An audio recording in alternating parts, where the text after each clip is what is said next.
আসসালামু আলাইকুম ওরহমতুল্লাহি ওয়াবারাকাতুহু। Welcome back to my new video. আজ তৈরি করে দেখাবো চিকেন মালাই কোপ্তা অথবা চিকেন মালাইকারি।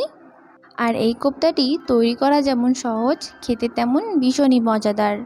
হাতের কাছে থাকা সহজ কিছু মশলা দিয়ে তৈরি করে দেখাবো আর খুব সহজ করে তৈরি করে দেখাবো। তো চলুন শুরু করা যাক।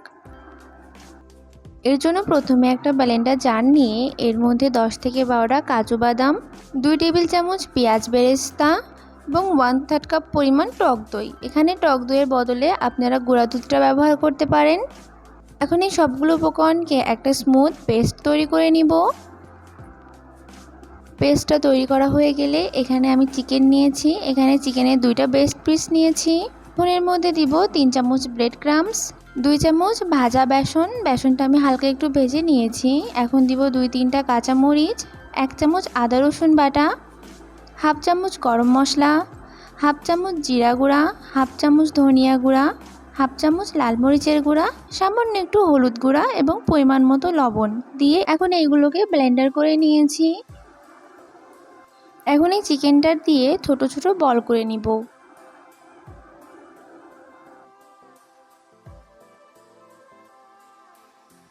সবগুলো চিকেনের মিশ্রণ দিয়ে এরকম বল তৈরি করে নিব। এখন এই বলগুলোকে ভেজে নিব। আপনারা চাইলে এই বলগুলো না ভেজে সরাসরি ঝোলের মধ্যে দিতে পারেন, আবার চাইলে সেদ্ধ করেও দিতে পারেন। এখন এই চিকেন বলগুলোকে হালকা বাদামি কালার করে ভেজে নিতে হবে।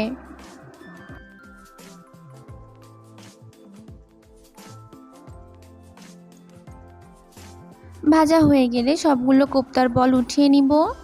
এখন এই সেম প্যানে কিছুটা তেল উঠিয়ে নিয়েছি।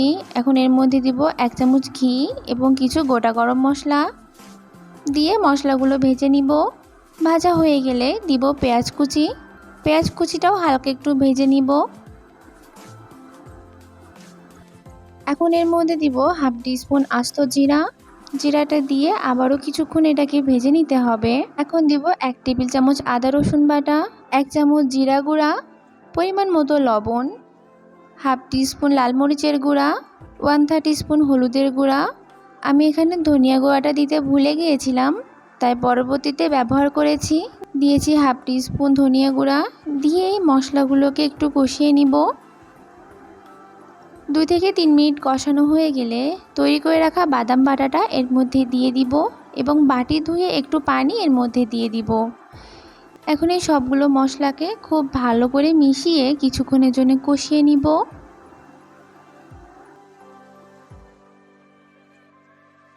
যখন এই মশলা থেকে হালকা একটু তেল বেরিয়ে আসবে তখন এর মধ্যে দিব 1 কাপ পরিমাণ পানি। কোফতার বলগুলো আমি ভেজে নিয়েছি, যার কারণে 1 কাপ পানি ব্যবহার করেছি।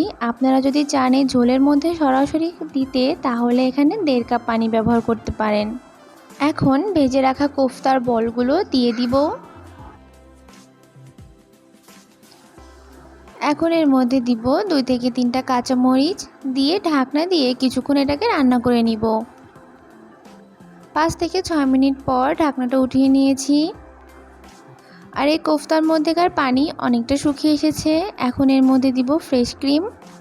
এর জন্য ফ্রেশ দুধের সর ব্লেন্ডার করে ফ্রেশ ক্রিম হিসেবে ব্যবহার করা যায়, আর আমিও এখানে সেটাই ব্যবহার করেছি।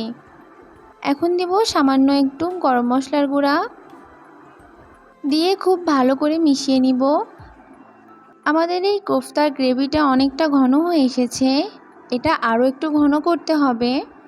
যখন এরকম উপরে তেল ভেসে আসবে তখনই বুঝতে হবে আমাদের এই কোফতাটা একদম রেডি হয়ে গেছে। এখন এটাকে চুলা থেকে নামিয়ে নিব। আমাদের চিকেন মালাই কোফতাটা একদম রেডি হয়ে গেছে। ওপর থেকে আমি আরেকটু মালাই এর উপর দিয়ে দিয়েছি এবং সামান্য একটু পেঁয়াজ বেরেস্তা দিয়ে গার্নিশিং করে নিয়েছি। দেখতেই পারলেন কত সহজে আর ঘরে থাকা মশলা দিয়েই খুব সহজে এই মালাই কোফতাটা রেডি করা হয়ে গেল। এই গ্রেভি আর কালার দেখে বোঝা যাচ্ছে কোফতাটা কেমন পারফেক্টলি তৈরি হয়ে গেছে। আমি একটা কেটে দেখাই, ভেতর পর্যন্ত একদম খুব ভালোভাবে রান্না হয়েছে। আশা করি আমার আজকের এই ভিডিওটি ভালো লেগেছে। দেখা হবে নতুন আরেকটি ভিডিওতে। আল্লাহ হাফেজ।